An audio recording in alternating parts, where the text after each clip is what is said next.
ब्रह्मा जी जो है वो परम भागवत हैं।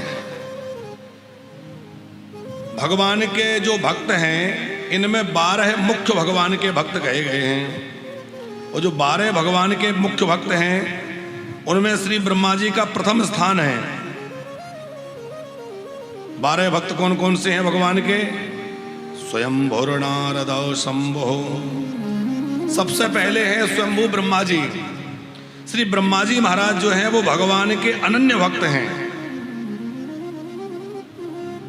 और ब्रह्मा जी इस सृष्टि के मूल में सबसे पहले प्रकट हुए। कई लोग लीलाओं को श्रवण करके और ब्रह्मा जी में कभी कभी कुछ दोष देखने लगते हैं। पंकज जी, एक तो ब्रह्मा जी की वो लीला कि भगवान के बछड़े चुरा लिए, फिर ग्वालों को चुरा लिया, तो ऐसा लगता है कि ब्रह्मा जी के मन में मोह उत्पन्न हो गया या भ्रम उत्पन्न हो गया।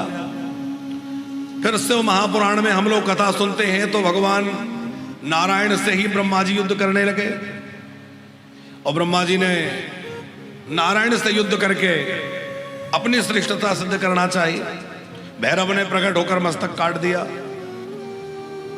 शिव सती के विवाह में ब्रह्मा जी जो है सती जी को देखकर कामांध हो गए। ऐसी अनेक कथाएं पुराणों में मिलती हैं। उनको देख करके किसी किसी के मन में सुन करके ब्रह्मा जी के प्रति न्यूनता का भाव आ सकता है।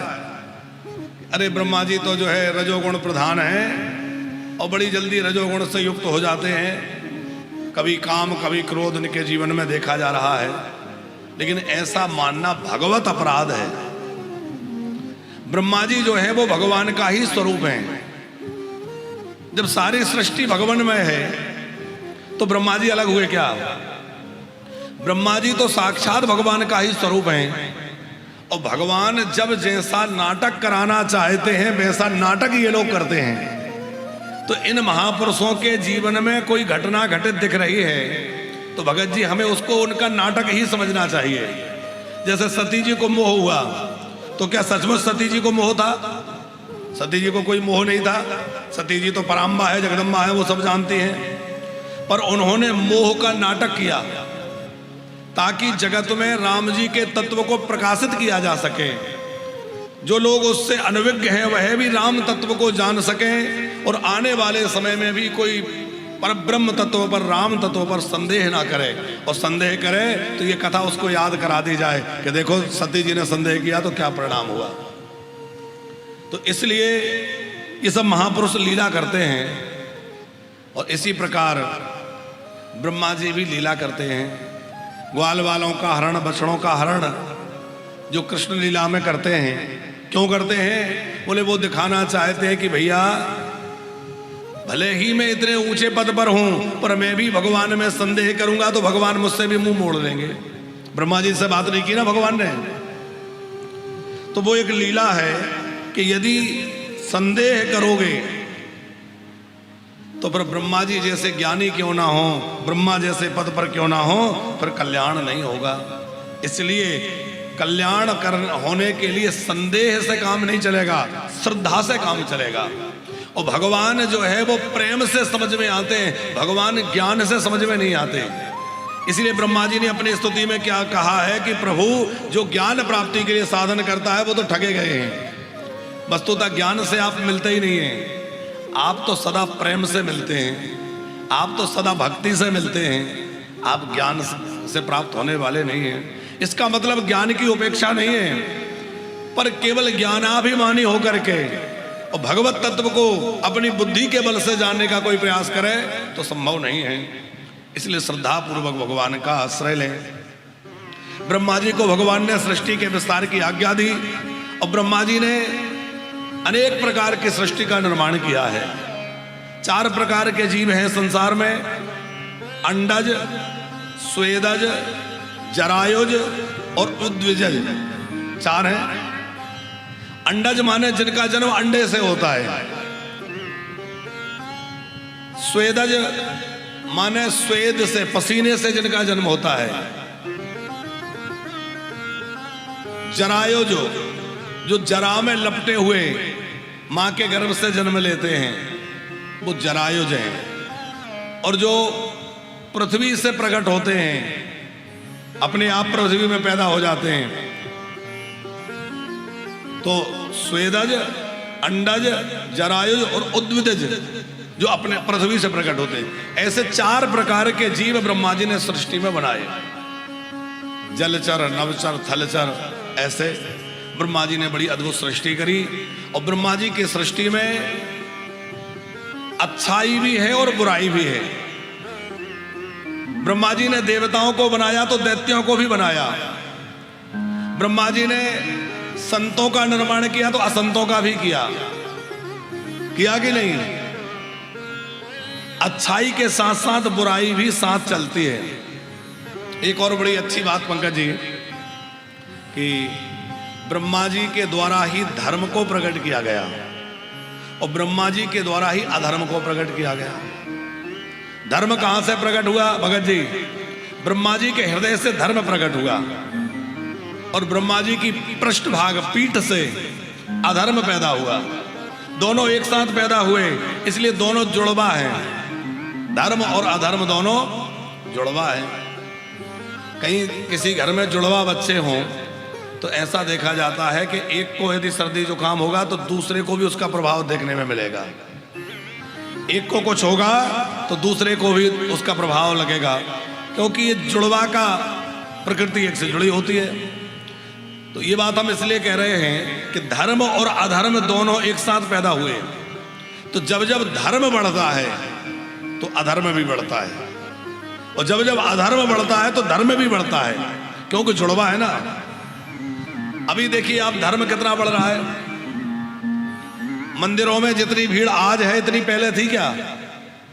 आज से 30-40 वर्ष पहले भी बिहारी जी के मंदिर में बड़े आराम से बैठ के दर्शन करो, ऐसा हमने लोगों से सुना है। हमने तो वो समय नहीं देखा, पर बाद में तो इतना तो देखा है कि ऐसी भीड़ नहीं होती थी, खूब आराम से सामने खड़े होकर दर्शन कर लो।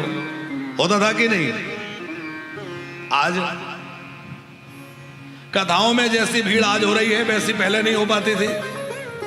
तीर्थों में जैसी भीड़ आज हो रही है पहले नहीं थी। इसका मतलब है कि कलयुग में जैसे जैसे अधर्म बढ़ रहा है तो धर्म भी बढ़ रहा है। खूब यज्ञ अनुष्ठान भी हो रहे हैं, खूब भागवतें भी हो रही हैं, कथाएं भी हो रही हैं, तो अधर्म के साथ साथ धर्म भी बढ़ रहा है। और जब जब धर्म बढ़ता है तो चाहे हिरण्याकश्यप हिरण्याक्ष के रूप में अधर्म आए, चाहे रावण कुंभकर्ण के रूप में आए, चाहे और असुरों के रूप में आए, अधर्म भी आता है। ये दोनों का जोड़ा है। लेकिन हम किसको ग्रहण करते हैं? जड़ चेतन गुण दोषमय विश्व कीन करतार, संत हंस गुण गाही पर हरि बार विकार। विधाता ने तो इस सृष्टि को गुण दोषमय बनाया है, पर जो विवेकी पुरुष हैं वो हंस की तरह गुणग्राही होते हैं, और जो अन्य इतर जन हैं वह दोषों को ज्यादा देखते हैं।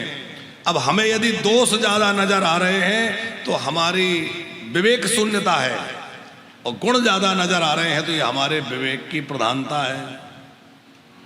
ब्रह्मा जी ने मनु जी को प्रकट किया, और मनु महाराज के 5 संतानें हुई।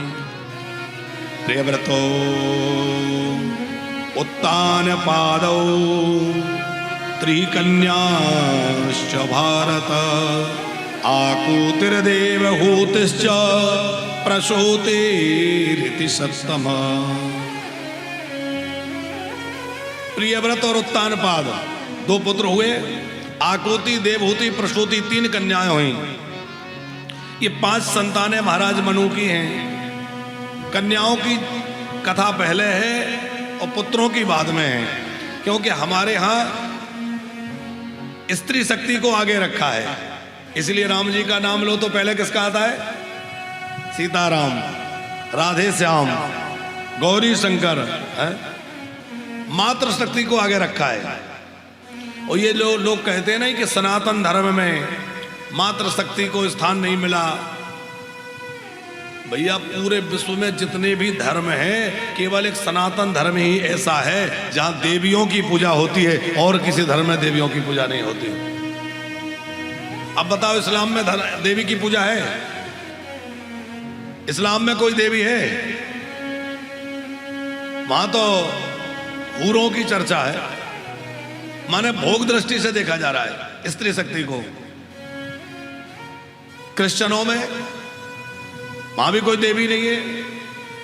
और जो नए नए धर्म बन गए, चाहे बौद्ध धर्म हो या और आजकल जो चल गए, कहीं देवियों की पूजा है। पर हमारे सनातन धर्म में देवी की पूजा है। स्त्रियों को साक्षात भगवती का रूप माना है, और स्त्रियों की कन्या के रूप में भी पूजा है। वो किसी के घर बहू बन जाए तो लक्ष्मी के रूप में पूजा है, माँ के रूप में पूजा है। तो हर रूप में हमारे यहाँ स्त्री को वंदनीय माना है, पूजनीय माना है, आदरणीय माना है। ये केवल और केवल सनातन धर्म में है, जहाँ स्त्रियों को देवी मान करके पूजा जाता है और उनका बड़ा आदर है। इसलिए ब्रह्मा जी ने अनुपात भी कैसा रखा? कन्याओं की चर्चा पहले रखी, कन्याओं की संख्या 3 और पुत्रों की संख्या 2। पहले देवहूति माता का चरित्र वर्णन किया है। कर्दम नाम के ऋषि तपस्या करने के लिए गए और सरस्वती नदी के तट पर 10,000 वर्षों तक इन्होंने कठोर तप किया। कर्दम ऋषि ने तपस्या करते करते 10,000 वर्ष तक समाधि लगा के बैठे रहे। भगवान प्रकट हुए, कहा वरदान मांगो। तो इन्होंने वरदान मांगा कि प्रभु ऐसा वरदान दीजिए कि आप मेरे घर में पुत्र बन के प्रकट हो जाइए, मैं आपको पुत्र रूप में चाहता हूं। भगवान ने कहा तथास्तु, मैं तुम्हारे घर पुत्र बनकर आऊंगा। फिर कहा कि तुम्हारी जो पत्नी होगी वह भी महान पतिव्रता होगी, क्योंकि भगवान जिसके गर्भ से जन्म लेंगे वो कोई साधारण तो नहीं हो सकती। किसके गर्भ से जन्म लेंगे? तो कहा कि आज से 3 दिनों के बाद महाराज मनु अपनी पुत्री को लेकर आपके पास आएंगे, और उस मनु पुत्री को तुम स्वीकार कर लेना, और उन्हीं के गर्भ से मैं जन्म लूंगा। सारी बात बतला करके चले गए। भगवान अंतर्ध्यान हो गए। 3 दिनों के बाद महाराज मनु अपनी पुत्री को देवहूति मैया को लेकर आए भगवान की आज्ञा से। कर्दम ऋषि ने सत्कार किया, और कर्दम महाराज मनु का आदर सत्कार किए। मनु महाराज ने अपनी बेटी उनको कन्यादान किया, कर्दम जी ने स्वीकार किया, विवाह हो गया। कर्दम का मतलब है जो अपनी इंद्रियों का दमन करे। जो इंद्रियों का दमन करे वो कर्दम है, और जो देवताओं को आहूत कर ले वो देवहूति है। कर्दम और देवहूति का दिव्य दाम्पत्य है। कैसी है देवहूति मैया? पितृभ्याम स्थिते साध्वी पतिमिंगिति कोविदा नित्यं तर्पयत् नित्यं पर्यचरत् प्रीत्या भवानी वो भव प्रभु। बड़े श्रद्धा से अपने पति चरणों की सेवा करती हैं देवहूति मैया। खूब पति का जो है सेवन पूजन करती हैं। और कर्दम ऋषि ऐसे तपस्वी महात्मा हैं, ऐसे भगवत प्रेमी हैं कि एक दिन ध्यान लगा के बैठे तो ध्यान लग के समाधि लग गई। कर्दम ऋषि की समाधि लग गई। अब देवहूति मैया उनकी सेवा में लगी हैं। सोचती हैं कि अब जब तपस्या से उठेंगे तो जल मांगेंगे, तो जल लेके खड़ी हो जाती हैं। कभी देखती है धूप बहुत हो रही है तो कोई छाया करने के लिए छाता कुछ लगा लेती है। वर्षा होती है तो वर्षा से बचाने का प्रयास। यद्यपि तपस्वी को सर्दी गर्मी का अनुभव नहीं होता। अब जो अंतर्मुखी हो गए उन्हें शरीर का क्या पता चले, लेकिन देवहूति मैया की निष्ठा है, सेवा में लगी हैं। ऐसे सेवा करते करते वर्षों बीत गए। उनका जो बड़ा सुंदर सुकुमार शरीर था वो कृशकाय हो गया, दुबली हो गई, शरीर सूख गया। जो सुंदर बाल थे वो जटा बन गए और सेवा में तन्मय है। एक दिन कर्दम ऋषि की समाधि खुली और इतना ज्यादा अंतर्मुखी हो गए थे कि बाहर की सब बातों को भूल चुके थे। वो तो ये भी भूल गए कि मेरा विवाह हुआ था। देखकर पूछा, देवी जी आप कौन है और यहाँ क्या कर रही हैं? बोले आप भूल गए, मैं आपकी पत्नी हूँ, मेरा नाम देवहूति है। आप याद करिए, मेरे पिताजी आपको मेरा दान करके गए थे। ओहो देवी याद आया, आप महाराज मनु की पुत्री है? हाँ महाराज। अब ऐसा कोई होगा पत्नी कोई भूल जाए? धन्य है महाराज करदम, कितना उनका वैराग्य प्रबल होगा, कैसा जीवन होगा। तो उन्होंने देवहूति मैया के उस स्वरूप को देखा, उन्होंने कहा अरे ये तो बड़ी दुबली हो गई। कहा जाओ सरोवर में स्नान करो। देवहूति मैया सरोवर में स्नान करने गई, सरोवर में गोता लगाया और जैसे ही गोता लगा के निकली परम सुंदरी बन गई, जैसे अभी भवन से महल से आई हों। तमाम देवियों ने उनका श्रृंगार कर दिया और खूब सुंदर सज धज गई, शरीर एकदम नूतन हो गया। फिर करदम ऋषि ने एक दिव्य विमान को प्रकट किया अपनी तपस्या के बल से। तपस्या के बल से क्या नहीं प्राप्त किया जा सकता। हम लोग अत्यंत आलसी हो गए हैं, हमें सोना बहुत पसंद है, भोजन बहुत पसंद है? खाना और सोना ये हम लोगों के लिए ज्यादा आवश्यक हो गया। जैसे जैसे व्यक्ति का भजन बढ़ता है वैसे वैसे व्यक्ति की नींद कम हो जाती है, और जैसे जैसे व्यक्ति का भोगों में रुचि बढ़ती है उसकी नींद बढ़ जाती है। बुढ़ापे में नींद कम हो जाती है कि नहीं? आप देखेंगे बुजुर्ग लोगों को नींद कम आती है। क्यों? क्योंकि उनके अंदर से विकार धीरे धीरे कम होने लगते हैं। ज्यों ज्यों विकार कम होंगे त्यों त्यों नींद कम आएगी। आप इसको गुणों के आधार पर भी देख सकते हैं। तमोगुण की वृद्धि शरीर में होगी तो नींद ज्यादा रहेगी, आलस्य ज्यादा रहेगा, प्रमाद जीवन में ज्यादा रहेगा। मनुष्य को चाहिए कि वो तमोगुण से धीरे धीरे रजोगुण और रजोगुण से धीरे धीरे सत्वगुण की ओर बढ़े। सत्वगुणी जीवन जब होगा तो सत्वगुणी जीवन जब होगा तो नींद कम आएगी, आलस्य कम लगेगा। अब सत्वगुणी कैसे बने? तो उसके लिए सत्वगुणों को धारण करने के लिए हमें पहले तो अपना आहार सुधारना पड़ेगा। भगत जी उल्टा सीधा खाएंगे, चाट पकौड़ी खाएंगे, जहां तहां ठेले का कुछ कुछ खाएंगे तो सत्वगुण बढ़ेगा कि रजोगुण बढ़ेगा कि तमोगुण बढ़ेगा? जैसा खाओगे अन्न वैसा होगा मन।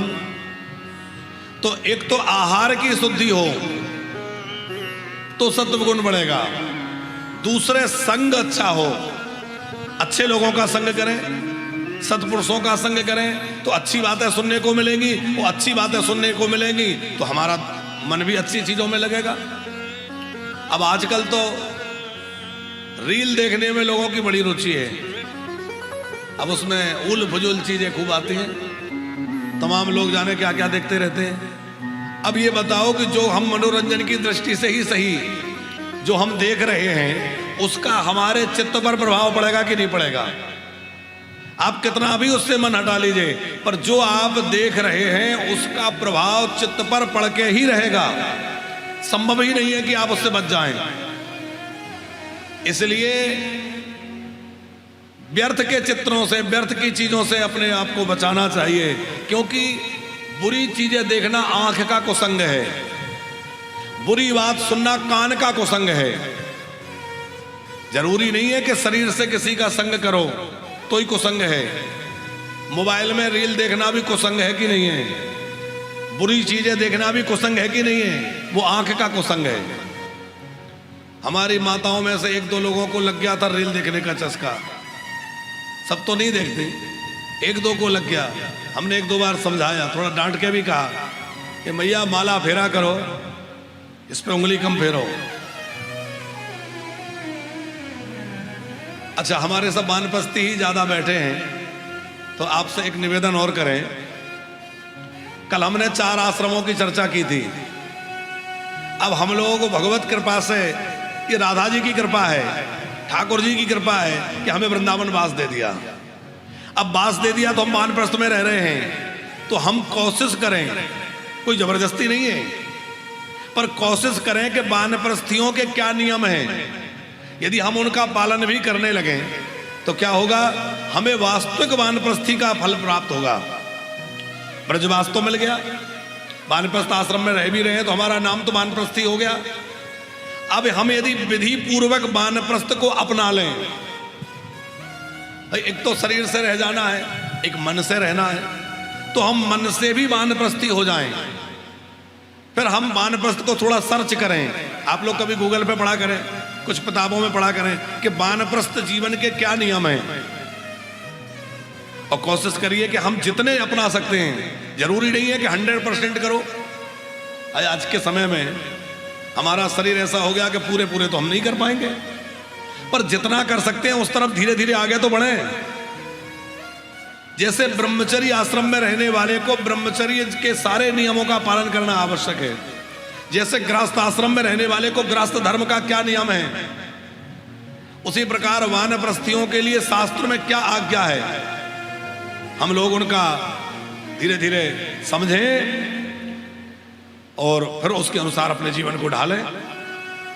अब हम भी प्रयास करेंगे कि वानप्रस्थ के संदर्भ में शास्त्रों में क्या क्या कहा गया है, उन श्लोकों को ढूंढें, उन निर्देशों को ढूंढें, और कभी कभी कथा के बीच बीच में आपसे बताया करें कि वानप्रस्थियों के लिए करना चाहिए। ठीक है, ये बात कह रही है भाई। हम लोग जब भगवान ने उसमें भेज ही दिया है तो उसका लाभ पूरा लिया जाए, कमी क्यों रह जाए। जितना अधिक हो सके उतना लिया जाए। अब तो बेटों का ब्याह करके हमारे संजय भगत जी को भी इधर ही आना है। बढ़िया बच्चों का शादी ब्याह कर दीजिए, अपनी जिम्मेवारियों से मुक्त होइए और फिर धीरे धीरे रुख करिए इधर की ओर।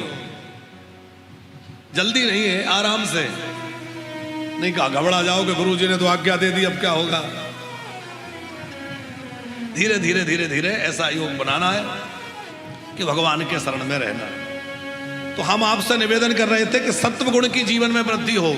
तो सत्व गुण की वृद्धि तभी होगी जब पहले हमारा आहार सुधरेगा, आहार के साथ साथ संग सुधरेगा। आंखों का कुसंग, कानों का कुसंग, संग का कुसंग, गंध का कुसंग, कपड़ों का कुसंग। कपड़ों का भी कुसंग है। कैसे? हम धोती कुर्ता पहन रहे हैं, लंबा तिलक लगाए हैं, और यदि कहीं भी चाट पकौड़ी खाने लगे तो ये धोती कुर्ता हमें रोकेगा कि नहीं? हमें अपने आप में शर्म लगेगी कि हम यहाँ खड़े हैं, लोग क्या कहेंगे। अरे बताओ महाराज जी खड़े होके यहाँ खा रहे हैं। तो ये कपड़ा हमें गलत काम से रोकेगा कि नहीं? और कोई गलत विचार मन में आए तो हमें संकोच लगेगा कि भैया हमारा कपड़ा ऐसा है, लोग क्या कहेंगे। गलत जगह खड़े नहीं हो सकते, शराब की दुकान के आसपास भी खड़े नहीं हो सकते, लोग कहेंगे भाई यहां कैसे खड़े। तो कपड़ा हमें रोक रहा है कि नहीं? और जिसने सूट बूट बढ़िया वैसा कपड़ा अंग्रेजी पहन रखा होगा वो तो कहीं भी जा सकता है। अच्छा, अच्छी जगह में जाने में उनको संकोच लगता है क्योंकि वो कपड़ा उनको उस तरह से प्रेरित करता है। तो जैसे कपड़े आप पहन रहे होंगे वैसी आपकी मानसिकता होगी। एक पुलिस वाला व्यक्ति पुलिस की वर्दी पहन लेता है तो अंदर से वो भाव आ जाता है ना कि मैं पुलिस हूं, आता है कि नहीं? वकील का कोट पहनने के बाद अंदर से मैं वकील हूं तो वो वैसी भाषा बोलने लगता है।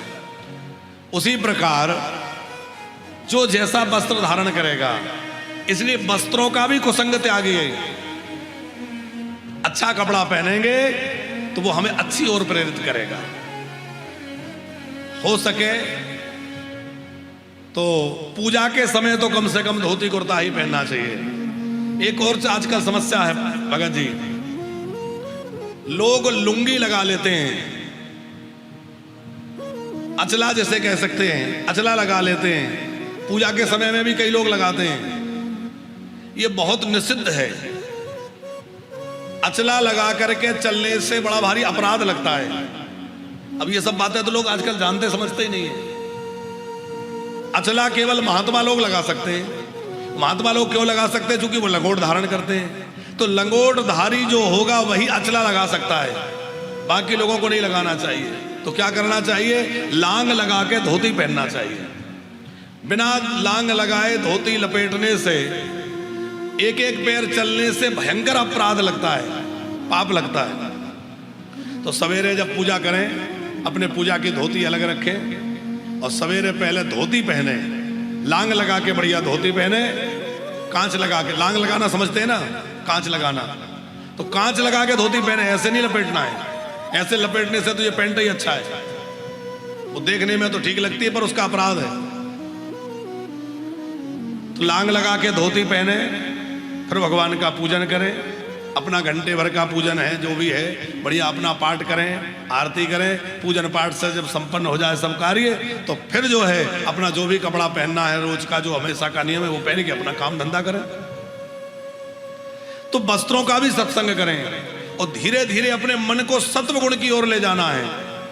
हम लोग तमोगुण से रजोगुण, रजोगुण से सत्वगुण की ओर अपने जीवन को ले जाएं, और रजोगुण से सत्वगुण में जब आ जाएगा तो हमारा मन सहज तपस्या में लगने लगेगा, ध्यान में लगने लगेगा।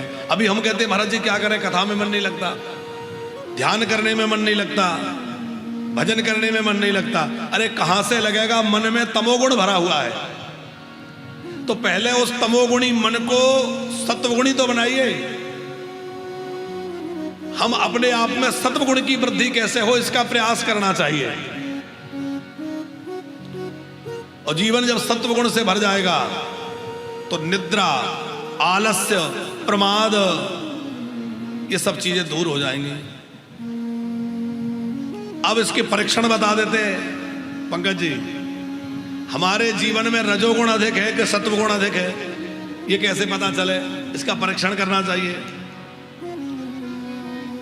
जब भरत जी महाराज राम जी के पास जा रहे थे चित्रकूट, तो उनके स्वभाव की परीक्षा लेने के लिए निषाद राज गोह ने 3 प्रकार का भोजन रखा। 3 तरह का रखा। कौन कौन सा? एक तो कंदमूल फल रखे जो सात्विक भोजन है, एक राजसी भोजन रखा जिसमें तरह तरह के भोजन, पकवान, व्यंजन, और एक तमोगुणी भोजन, मीन पीन पाठीन पुराने, तो वो मांसाहार आदि वो रखा कि इनकी दृष्टि किधर जाती है। तो ऐसा क्यों रखा? बोले भोजन से व्यक्ति का स्वभाव पता चल जाएगा, भोजन से व्यक्ति का भाव पता चल जाएगा। यदि ये तमोगुणी भोजन की ओर देखेंगे तो समझ लो इनके अंदर तमोगुण है, रजोगुणी भोजन की ओर देखेंगे तो रजोगुण है, और सत्वगुणी भोजन की ओर भरत जी देखेंगे तो सत्वगुणी है। लेकिन भरत जी तो भरत जी हैं, ना उन्होंने तमोगुण की ओर देखा, ना रजोगुणी भोजन को देखा, ना सत्वगुणी। उन्होंने क्या देखा? उन्होंने तो राम प्रेमी समझ करके और निषाद राज को राम समझ के, लक्ष्मण समझ के देखा और निषाद राज से जाके मिले। ये कथा सबने सुनी है कि नहीं? तो भोजन से हमारा स्वभाव पता चलता है। जिसको बहुत तीखा पसंद है, खट्टा पसंद है, समझ लो तमोगुण बढ़ा हुआ है। तरह तरह के व्यंजन पकवान पसंद हैं तो रजोगुण बढ़ा हुआ है। और उबला हुआ, सात्विक, कम नमक का, कम मिर्च का, तो समझ लो सत्वगुण बढ़ा हुआ है। मीठा पसंद है। ये आहार से हमारे गुणों का पता चलता है। पहले ब्राह्मण लोग मीठा बहुत खाते थे, आज भी जो लोग रखते निष्ठा खाते हैं, पंडित जी, पहले ब्राह्मण लोग मीठा, आज भी पसंद करते हैं। आप लोग आगे बैठते तो अच्छा लगता है, आगे की सीट खाली आपके लिए। ये ऐसे कथा प्रेमी हैं, क्या कहें, हमारे सभी बान बस्ती कथा प्रेमी हैं। और हमारे पांडे जी तो दोनों दंपत्ति, माता जी जब हड़ा में वहां रहते थे तो भी कथा पूरी लगभग सुनती थी। यहाँ भी बाहर कुछ दिन किराए पे रहे तो भी प्रतिदिन पूरी कथा सुनने जाते थे। तो अभी भी यदि 2 टाइम भी कथा होती है तो दोनों टाइम सुनती है। ये आपका प्रेम है कथा के प्रति और हमारे प्रति। तो हम आपसे निवेदन कर रहे हैं कि पहले ब्राह्मण लोग मीठा खूब खाते थे, वो आज भी जो सत्वगुणी है ज्यादा खाते हैं, पर धीरे धीरे अब ब्राह्मण लोग मीठे से बचने लगे। तो डायबिटीज बढ़ने लगी, ये तो एक समस्या है ही है। पर उसका बड़ा कारण जो है, जो हमने अनुभव किया है, वो ये है कि पहले ब्राह्मण सत्वगुणी होते थे, तो सत्वगुण की प्रधानता के कारण उनको मीठा पसंद था। अब तमोगुण ज्यादा बढ़ गया, तो तमोगुण बढ़ने के कारण उनको वैसा भोजन पसंद आने लगा। तो गुणों की प्रधानता के हिसाब से भोजन हो जाता है। लेकिन हमें धीरे धीरे अपने आहार को बदल करके अपने स्वभाव को बदलना है, और स्वभाव को बदल के अपने मन को जो है सत्व गुण में स्थित करके और भगवान में लगाना है, ताकि भगवान में भजन में हमारा मन लगा रहे। कर्दम ऋषि ने योग बल से कामुक विमान को प्रकट किया, और वो ऐसा विलक्षण विमान था कि उसमें 6 ऋतुएं विद्यमान थी। यदि वर्षा का आनंद लेना है तो दूसरे खंड में चले जाओ, गर्मी का आनंद लेना है अलग चले जाओ। 6 ऋतुएं विमान में थी। संसार भर के जितने भोग पदार्थ हैं वो सब उसमें विद्यमान थे। ऐसा विमान आज तक कोई साइंटिस्ट या कोई भी बना नहीं पाया। पांडे जी, इतना अद्भुत विमान था। भागवत जी में उसका वर्णन है। ईंधन का तो झंझट था ही नहीं, पायलट की भी आवश्यकता नहीं, मन की गति से चलता था। बैठने वाला सोच ले कि अमुक जगह पहुंच जाए, वहीं पहुंच जाएगा, और जितना चाहे उतना विस्तार हो जाएगा, जितना चाहे उतना छोटा हो जाएगा। ऐसा विचित्र विमान था। उसमें अनेक वर्षों तक जो है देवहूति मैया के साथ कर्दम जी भ्रमण करते रहे, और धीरे धीरे समय व्यतीत हुआ। कालांतर में आपके यहाँ 9 कन्याओं का जन्म हुआ। ये 9 कन्याएं नवदा भक्ति का ही स्वरूप है। नवदा भक्ति ही इनके घर पैदा हुई। फिर आगे चलकर भगवान कपिल नारायण इनके पुत्र बनकर आए, कपिलावतार हुआ। और कपिल नारायण भगवान जब प्रकट हुए तो समस्त ब्रह्म ऋषि वहां पधारे, ब्रह्मा जी पधारे। उन ब्रह्म ऋषियों ने आकर के कपिल नारायण भगवान की स्तुति करी, कपिल भगवान का आराधन किया। और उसके बाद कर्दम जी ने विचार किया कि मेरे घर में 9 बेटियां हैं और ब्रह्मा जी के साथ 9 बेटे हैं, तो क्यों ना मैं अपनी बेटियों का विवाह इनके साथ में कर दूं। तो अपनी कला नाम की बेटी का विवाह मरीचि ऋषि से कर दिया।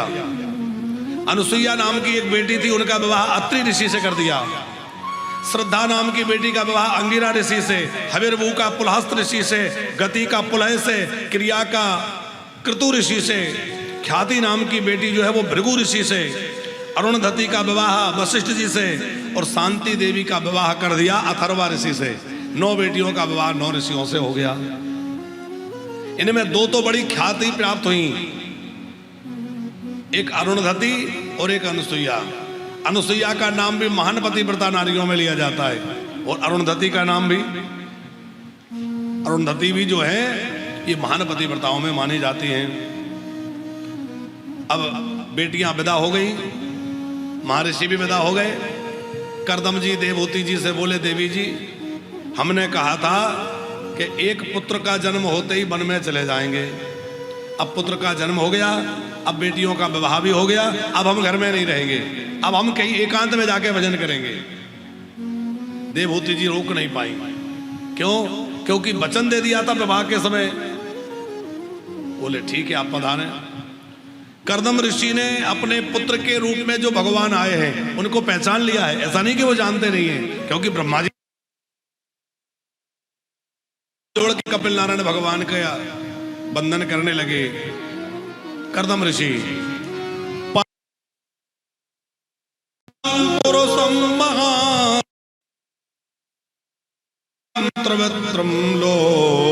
लोकपालम आत्मानुभूत्वानुगतं प्रपंचम स्वच्छंद शक्तिम कपिलम प्रपद्ये।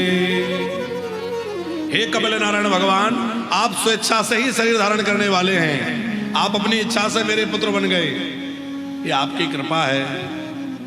आपने मेरे यहाँ पधार कर मुझे धन्य कर दिया।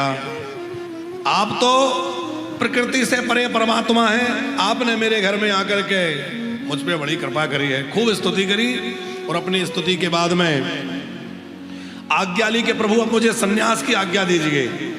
और कर्दम ऋषि ने सन्यास ग्रहण किया विधि पूर्वक, और सन्यास लेकर के वन में चले गए, और वन में जाकर के भगवान का भजन करने लगे।